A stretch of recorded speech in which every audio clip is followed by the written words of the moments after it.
أعوذ بالله من الشيطان الرجيم بسم الله الرحمن الرحيم الحمد لله رب العالمين الصلاة والسلام على أشرف الأنبياء والمرسلين خاتم النبيين بالقاسم محمد وأهل بيته الطيبين الطاهرين المعصومين الذين أذهب الله عنهم الرجس وطهرهم تطهيرا أما بعد السلام عليكم ورحمة الله وبركاته. Welcome to Shab Jummah program. Inshallah, we'll start the program with the recitation of Dua Tawassul. Before we start, I would like to make a few announcements. Inshallah, we have entered into the month of Dhul Hijjah, last month of the Islamic calendar. Very blessed month. There are a lot of programs that are associated in the beginning, especially of this month, and in fact, throughout the month. As they go along, hopefully, we will have the opportunity to take part in all of these programs. Inshallah, in this week, as you may have seen in the email that was sent out, Shab Jummah program, inshallah, will be this coming Thursday, which will also feature an Isa al-Sawab Majlis. Friday, also there's an Isa al-Sawab Majlis for Marhum Sarmad Ali Rizvi. That program on Friday will be in Urdu. And then, inshallah, on Saturday, we will be observing the Shahadat of our fifth Imam, Imam Muhammad al-Baqir alayhi salatu wassalam, as it will mark the day of the Shahadat of our fifth Imam. We will have the Majlis on the exact day.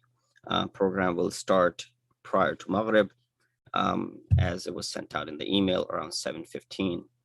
In fact, all of these programs will be starting at 7:15, Shab Jummah, because of the Isa al-Sawab Majlis Friday program and as well as Saturday. And that Majlis will be recited by Maulana Sheikh Amini in English. And then on Monday, which will be the day of Arafah, 9th of Dhul Hijjah, which also coincides with the Shahadat of Hazrat Muslim ibn Aqil alayhi salatu wassalam, we will have the Amal of Arafah, and then we'll observe the Majlis for the Shahadat of Muslim ibn Aqil alayhi salam. That'll be on Monday, July 19th. The program will start with Salatul Zuhr. So that program will be in the afternoon. And then, inshallah, on Tuesday, July 20th, Eid al-Adha Salat will take place in Masjid at 9 a.m., starting with Dua Nudba, followed by the Takbirat. All of these programs, as you may have seen them in the email, just as a reminder, we'll continue to remind you as we get closer to these programs.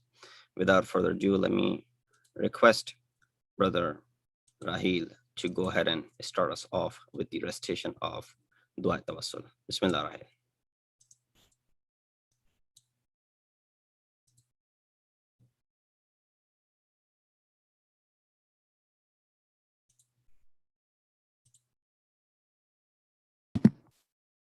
اللهم صل على محمد وآل محمد. اللهم صل على محمد وآل محمد. اللهم صل على محمد وآل محمد. بسم الله الرحمن الرحيم. اللهم إني أسألك وأتوجه إليك بنبيك نبي الرحمة محمد صلى الله عليه وآله. يا أبا القاسم يا رسول الله يا إمام الرحمة يا سيدنا ومولانا إنا توجهنا واستشفعنا وتوسلنا بك إلى الله وقدمناك بين يدي حاجاتنا يا وجيها عند الله اشفع لنا عند الله. يا أبا الحسن يا أمير المؤمنين يا علي بن أبي طالب يا حجة الله على خلقه يا سيدنا ومولانا إنا توجهنا واستشفعنا وتوسلنا بك إلى الله وقدمناك بين يدي حاجاتنا يا وجيها عند الله اشفع لنا عند الله.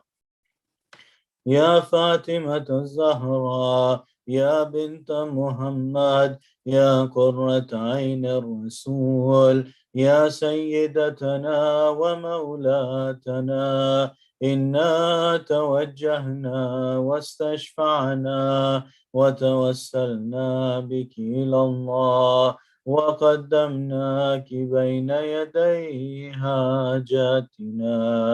يا وجيهة عند الله اشفعي لنا عند الله. يا أبا محمد يا حسن بن علي أيها المجتبى يا ابن رسول الله يا حجة الله على خلقه يا سيدنا ومولانا، إنا توجهنا واستشفعنا وتوسلنا بك إلى الله وقدمناك بين يدي حاجاتنا. يا وجيها عند الله اشفع لنا عند الله. يا أبا عبد الله يا حسين بن علي أيها الشهيد يا ابن رسول الله يا حجة الله على خلقه يا سيدنا ومولانا، إنا توجهنا واستشفعنا وتوسلنا بك إلى الله وقدمناك بين يدي حاجاتنا. يا وجيها عند الله اشفع لنا عند الله. يا أبا الحسن يا علي يا ابن الحسين يا زين العابدين يا ابن رسول الله يا حجة الله على خلقه يا سيدنا ومولانا، إنا توجهنا واستشفعنا وتوسلنا بك إلى الله وقدمناك بين يدي حاجاتنا. يا وجيها عند الله اشفع لنا عند الله. يا أبا جعفر يا محمد بن علي أيها الباقر يا ابن رسول الله يا حجة الله على خلقه يا سيدنا ومولانا، إنا توجهنا واستشفعنا وتوسلنا بك إلى الله وقدمناك بين يدي حاجاتنا. يا وجيها عند الله اشفع لنا عند الله. يا أبا عبد الله يا جعفر بن محمد أيها الصادق يا ابن رسول الله يا حجة الله على خلقه يا سيدنا ومولانا، إنا توجهنا واستشفعنا وتوسلنا بك إلى الله وقدمناك بين يدي حاجاتنا. يا وجيها عند الله اشفع لنا عند الله. يا أبا الحسن يا موسى بن جعفر أيها الكاظم يا ابن رسول الله يا حجة الله على خلقه يا سيدنا ومولانا، إنا توجهنا واستشفعنا وتوسلنا بك إلى الله وقدمناك بين يدي حاجاتنا. يا وجيها عند الله اشفع لنا عند الله. يا أبا الحسن يا علي بن موسى أيها الرضا يا ابن رسول الله يا حجة الله على خلقه يا سيدنا ومولانا إنا توجهنا واستشفعنا وتوسلنا بك إلى الله وقدمناك بين يدي حاجاتنا يا وجيها عند الله اشفع لنا عند الله يا أبا جعفر يا محمد بن علي أيها التقي الجواد يا ابن رسول الله يا حجة الله على خلقه يا سيدنا ومولانا إنا توجهنا واستشفعنا وتوسلنا بك إلى الله وقدمناك بين يدي حاجاتنا يا وجيها عند الله اشفع لنا عند الله يا أبا الحسن يا علي بن محمد أيها الهادي النقي يا ابن رسول الله يا حجة الله على خلقه يا سيدنا ومولانا إنا توجهنا واستشفعنا وتوسلنا بك إلى الله وقدمناك بين يدي حاجاتنا يا وجيها عند الله اشفع لنا عند الله يا أبا محمد يا حسن بن علي أيها الزكي العسكري يا ابن رسول الله يا حجة الله على خلقه يا سيدنا ومولانا إنا توجهنا واستشفعنا وتوسلنا بك إلى الله وقدمناك بين يدي حاجاتنا يا وجيها عند الله اشفع لنا عند الله يا وسيء الحسن والخلف الهجة أيها القائم المنتظر المهدي يا ابن رسول الله يا حجة الله على خلقه يا سيدنا ومولانا إنا توجهنا واستشفعنا وتوسلنا بك إلى الله وقدمناك بين يدي حاجاتنا يا وجيها عند الله اشفع لنا عند الله يا وجيها عند الله اشفع لنا عند الله عجب.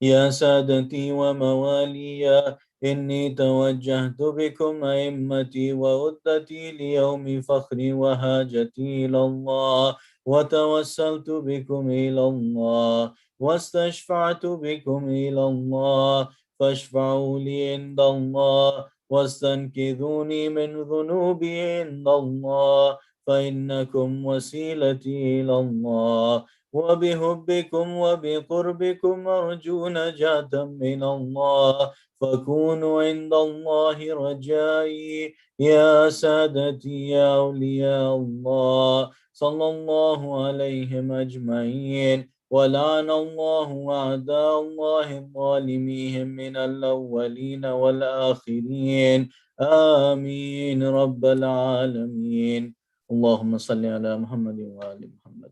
اللهم صل على محمد وآل محمد. أحسنتم جزاكم الله. Thank you very much for that recitation. May Allah subhanahu wa ta'ala accept your amal, your hajat, and fulfill your hajat, inshallah. And all of those people who are listening, taking part, especially on this night when we are invoking upon Ahl Bayt alayhim salatu wassalam with the recitation of this dua Tawassul, hoping for their intercession. May Allah subhanahu wa ta'ala bestow upon us their shafa'at on the day of judgment, inshallah. As announced, inshallah, these upcoming programs, hopefully you'll be able to take part in all of them. Inshallah, towards the end, I will announce once again those programs. Very briefly, while I have 10-12 minutes, I'll discuss a few subjects with you. Before I begin, please recite as Surah Fatiha for the marhumin of all of our community members, especially those who just passed away recently, here locally as well as abroad, and as well as the Shuhada of Islam. Please recite Surah Fatiha for all of them. Bismillah ar-Rahman ar-Rahim. Alhamdulillah Rabbil Alamin. Ar-Rahman ar-Rahim. Maliki yawmiddin. Iyyaka na'budu wa iyyaka nasta'in. Ihdina as-sirata al-mustaqim. Sirata alladhina an'amta alayhim. غير المغضوب عليهم ولا الضالين. وصلى على محمد وآل محمد وعجل. Also, let's recite 5 times this ayat from Surah Naml together. For all those people who are in need of dua, those who have requested us to ask in person, specifically for their particular du'as, whether they're suffering, struggling physically, financially, spiritually, may Allah subhanahu wa ta'ala bring an end to all of their calamities and difficulties, inshallah. Let's recite this ayat 5 times together. Bismillah ar-Rahman ar-Rahim. أما يجيب المضطر إذا دعاه ويكشف السوء أما يجيب المضطر إذا دعاه ويكشف السوء أما يجيب المضطر إذا دعاه ويكشف السوء أما يجيب المضطر إذا دعاه ويكشف السوء أما يجيب المضطر إذا دعاه ويكشف السوء ويجعلكم خلفاء الأرض إله مع الله قليلا ما تذكرون اللهم صل على محمد وآل محمد. أعوذ بالله من الشيطان الرجيم. بسم الله الرحمن الرحيم. الحمد لله رب العالمين والصلاة والسلام على أشرف الأنبياء والمرسلين خاتم النبيين بالقاسم محمد وأهل بيته الطيبين الطاهرين المعصومين الذين أذهب الله عنهم الرجس وطهرهم تطهيرا. أما بعد. السلام عليكم ورحمة الله وبركاته. Tonight, I wanted to take a break from the discussion we've been having about Sahifa Sajjadiyah. Because of the discontinuation, I wanted to pause that discussion for now, and inshallah we'll resume it hopefully by next week. The importance of rules regarding consumption in Islam. We live in a society where there are elements which may not adhere to the rules and the regulations that are laid down by our madhab, our deen, our religion, as far as halal and haram is concerned. And therefore, we have to be very careful what we consume, what we eat ourselves and feed our kids, as each and every morsel that is haram reflects on our well-being, reflects on our physical aspect of our body, as well as our spiritual aspect. Therefore, tonight, very briefly, I wanted to share a few words from the kalam of Ma'asumin alayhim salatu wassalam, highlighting the negative effects of consumption of haram. Of course, consuming haram is forbidden, and while there are many places, many things, many objects that we may not know were haram and we consume them, we may not have necessarily committed a sin, but in reality, what has happened, that there will be effects of the consumption of that luqmatul haram. So while a person consumes it knowingly, then they have committed a sin, as well as, of course, there will definitely be athar of that consumption. But if a person consumes it unknowingly, as is the case many times, we've seen that there are places and there are ingredients that are used which are unknown to us. And more than likely, a lot of non-Muslim restaurants and the chefs, they end up using ingredients which are not allowed for us to consume. And this is something which is actually a very common thing, that in their divide and dishes that they prepare, there's a usage of, aside from the meat which might be haram, but also ingredients such as using wine and using other alcoholic drinks in preparing their food. So with that said, we have to be very careful of what we eat, what we consume, as there are negative effects of that consumption. So I've broken down the discussion into a couple of parts. First is the negative effects of consumption of haram, and then the effects of consuming halal, very briefly, and the elements which result in increasing halal sustenance. I don't know if I'll be able to get to all of them, but this is the sketch of the discussion here tonight. First and foremost is the athar and the effect of luqmatul haram. First athar that we find in the books and the riwayat of Masumin is the lack of acceptance of dua. The dua of a person who consumes haram is not accepted. So there's a tradition from the Holy Prophet, Hazrat Muhammad Mustafa sallallahu alaihi wa alihi wasallam, in which he says, "Inna ahadakum la yarfa'u yadayhi ila as-sama' fayaqulu ya Rabbi, ya Rabbi." When one of you raises his hands towards the skies, towards the heavens, and says, making dua, ya Rabbi, ya Rabbi, wa mat'amuhu haramun, while his food, that which he consumes, is haram.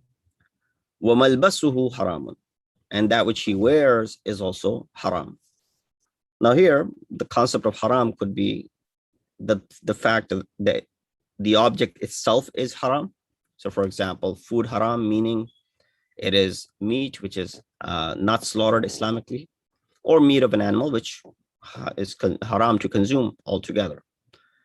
Or libas, in the same way, it's made of pure silk, for example, or an object which is forbidden for men, for example. And then the second aspect of it being haram is that it is purchased from the wealth and the money which was earned in the haram way. That means, for example, someone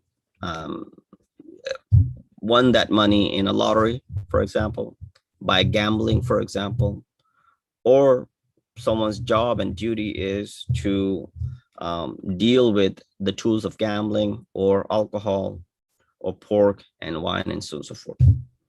So if the wealth or the income is generated through these means, then of course the income itself is haram. Now, whatever you purchase from that income, which is haram already, so the mat'am and the malbas, as being mentioned, could have two different aspects that we can look at it. But regardless of which aspect it is, Prophet is saying, whoever raises his hands and he's making this dua, ya Rabbi, ya Rabbi, while his consumption of food is haram, his libas is haram, فَأَيُّ دُعَاءٍ يُسْتَجَابُ لِهَذَا, which dua then would be answered for this person?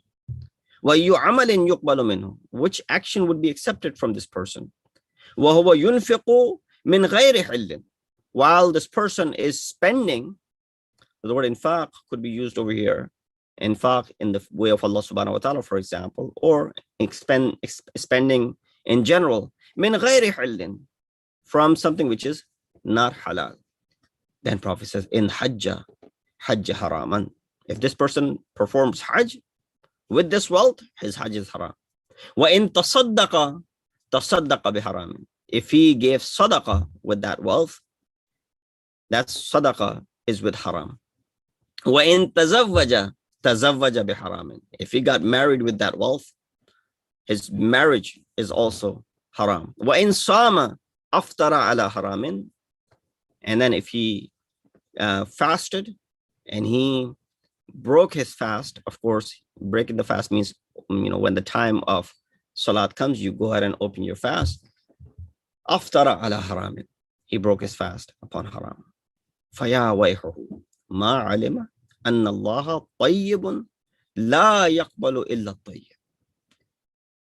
Does he not know that Allah subhanahu wa ta'ala is tayyib, pure, pak, munazzah, and he does not accept anything that is not tayyib. So if your food is not tayyib, if your consumption is not tayyib, if your libas is not tayyib, then it is not accepted from you. This is taken from the ayat قَدْ قَالَ فِي كِتَابِهِ إِنَّمَا يَتَقَبَّلُ اللَّهُ مِنَ الْمُتَّقِينَ. That indeed Allah subhanahu wa ta'ala accepts the actions of those who are muttaqeen. So this is the first tradition. The asr and the effect of luqma haram, consumption of haram, adame istijabat dua. That dua is not answered for such an individual. Now we can raise this argument and we can look and reflect on it, that if our du'as are not accepted, it could be the reason that the consumption of haram was there. So this riwayat also tells us or highlights on other aspects, not only that our dua is not accepted, but our actions are also under scrutiny and problematic.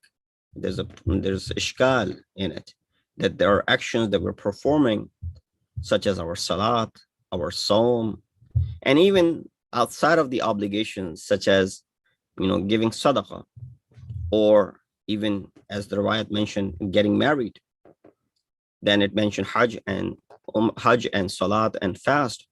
So there was a variety of things that are mentioned, which are either wajibat or mustahabbat.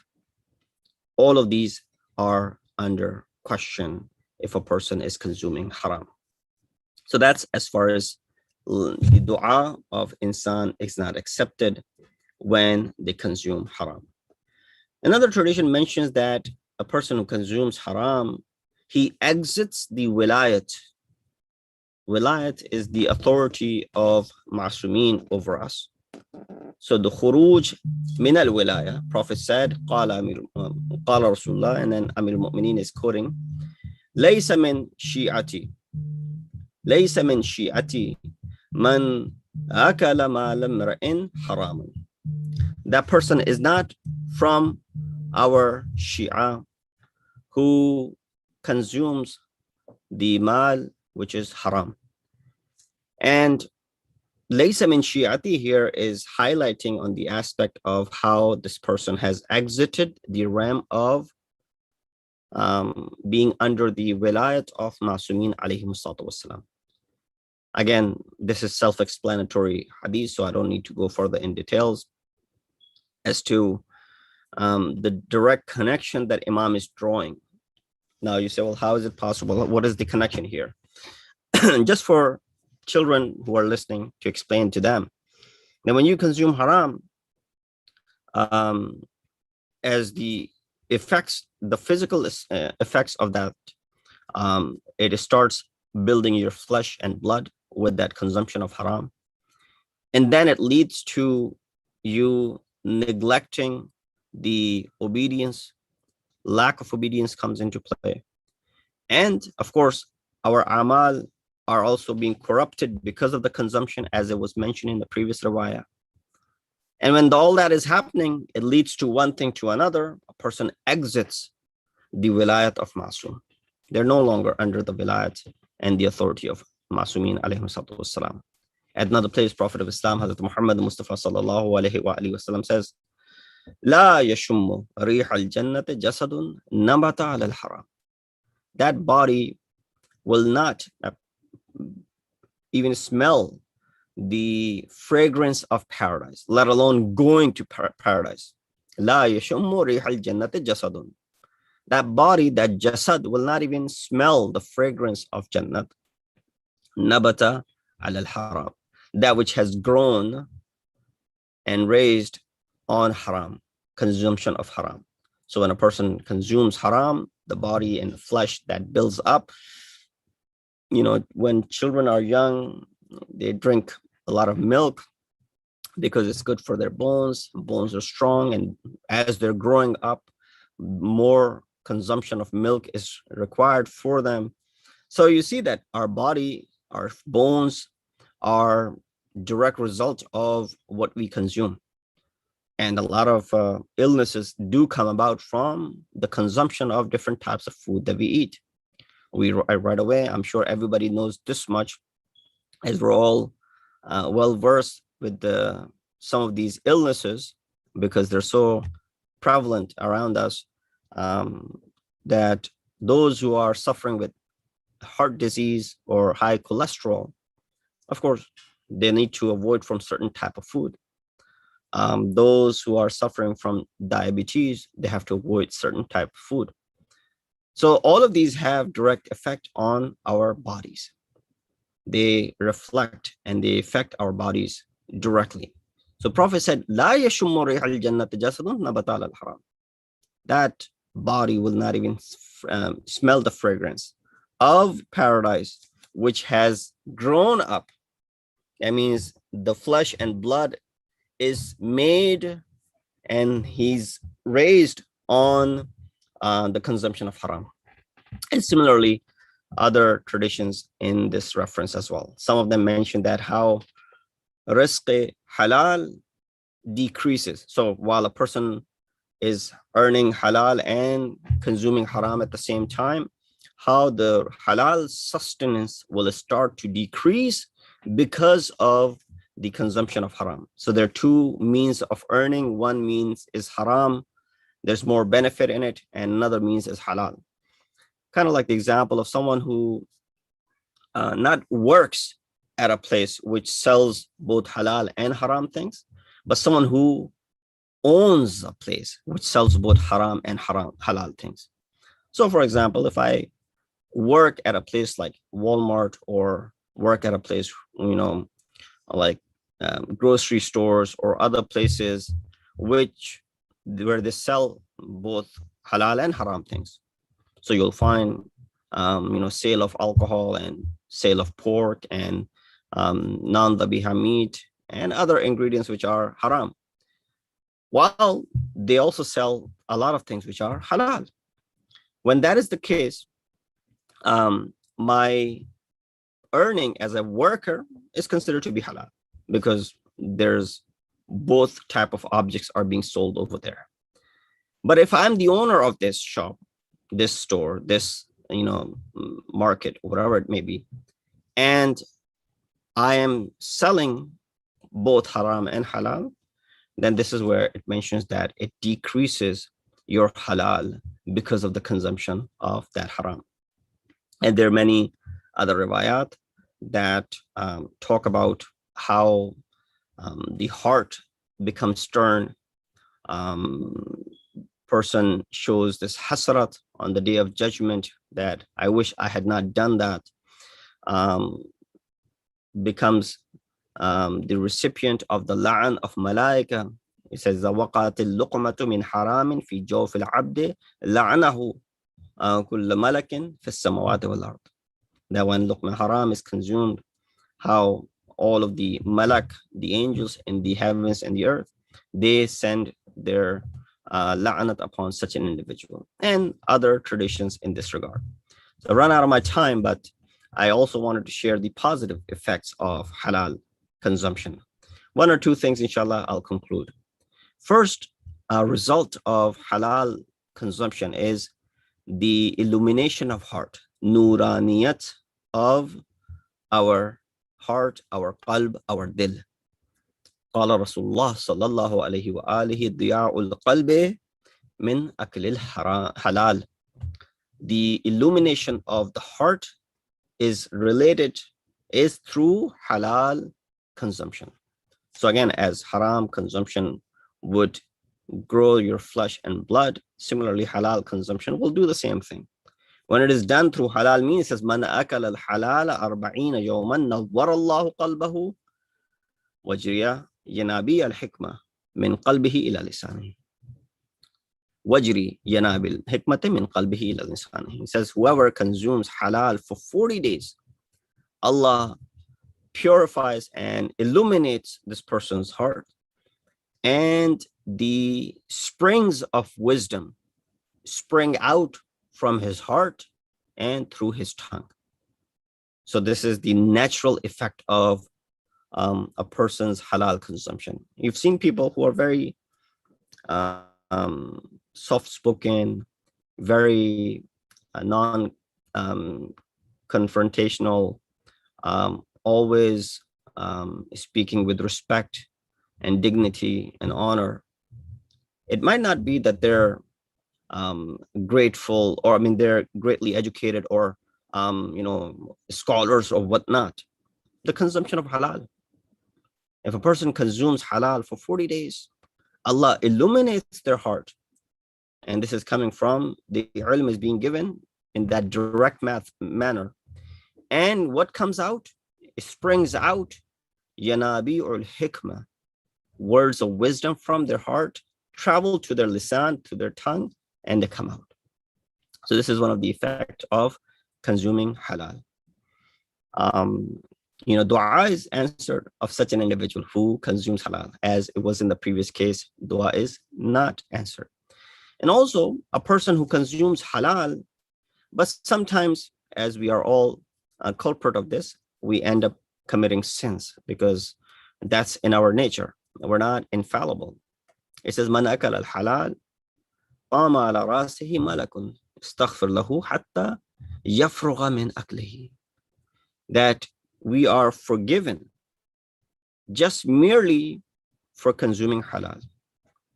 If, God forbid, we have committed a sin, that while a person is consuming halal, a malak, an angel, stands on his head or next to his head, ala rasihi, yastaghfir lahu, making dua, asking for talab istighfar for this person, until this person completes eating this food.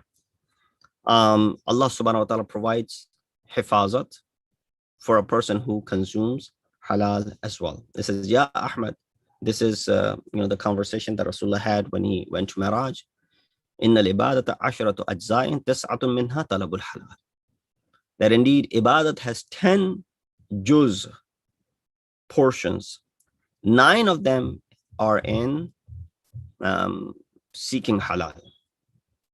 فَإِنْ أَطْيَبَ مَطْعَمُكَ وَمَشْرَبُكَ فَأَنْتَ فِي حِفْظِي وَكَنَفِي. If your mat'am and if your mashrab is that food or that drink that you consume is atyab, it's pure, it's pak, it's halal, فَأَنْتَ فِي حِفْظِي, then you are in my protection. And of course, this is the promise from Allah subhanahu wa ta'ala. Inshallah, next week we'll talk about some of the elements that result in the increment of your sustenance, your livelihood, just merely by consumption of halal.